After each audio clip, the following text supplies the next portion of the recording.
ইয়াতে অলৰেডি আমি এডুকেশ্যন ডিপাৰ্টমেণ্টৰ পৰা জনাইছোঁ যিসকল মানে সেকেন্ডাৰী বা এলিমেন্টাৰী স্কুল ষ্টুডেন্ট হয় তেওঁলোকৰ লিষ্টটো দি দিলে আমি লগে লগে সেইবিলাক ডিষ্ট্ৰিক্টত কিতাপ পঠাই দিম। নমস্কাৰ সকলোকে। এই মুহূৰ্তত এটা ডাঙৰ খবৰ আহি পৰিছে, বিশেষকৈ স্নাতক বৰ্ষত অধ্যয়ন কৰি থকা ছাত্ৰ ছাত্ৰীসকলৰ বাবে আহি পৰিছে ভাল খবৰ। কিছুদিন পূৰ্বে ঘোষণা কৰিছিলে স্নাতক বৰ্ষত অধ্যয়ন কৰি থকা সকলো ছাত্ৰ ছাত্ৰীকে 1000 টকাকৈ দিয়া হ'ব, কিন্তু বহুতো ছাত্ৰ ছাত্ৰী এতিয়াও ইউনিক আইডিত বেংকৰ পাছবুক আপডেট কৰা নাই। এখন নটিচ আহিছে, ইয়াত কোৱা হৈছে যে স্নাতক বৰ্ষত অধ্যয়ন কৰি থকা ছাত্ৰ ছাত্ৰীসকলক তেওঁলোকৰ ইউনিক আইডিত বেংকৰ একাউণ্টৰ সবিশেষ আপলোড কৰিবলৈ বেংক পাছবুকৰ ফ্ৰণ্ট পেজ আপলোড কৰিবলৈ অনুৰোধ জনোৱা হৈছে।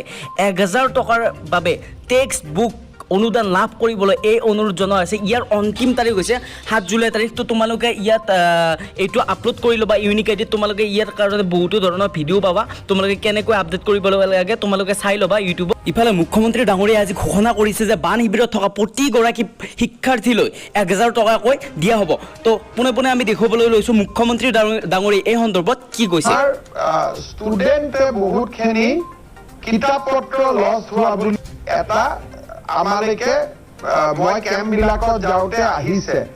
গতিকে ষ্টুডেণ্ট বিলাককো কিতাপ কিনিবৰ কাৰণে আমি এটা বুক গ্ৰেণ্ট দিব লাগিব। আপোনালোকে ষ্টুডেণ্টখিনিৰো লিষ্ট এখন বনাওক। আমি 1000 rupees ষ্টুডেণ্টখিনিক এটা বুক গ্ৰেণ্ট দি দিম, but will release that from SOPD from the state side. It will not come under the RG।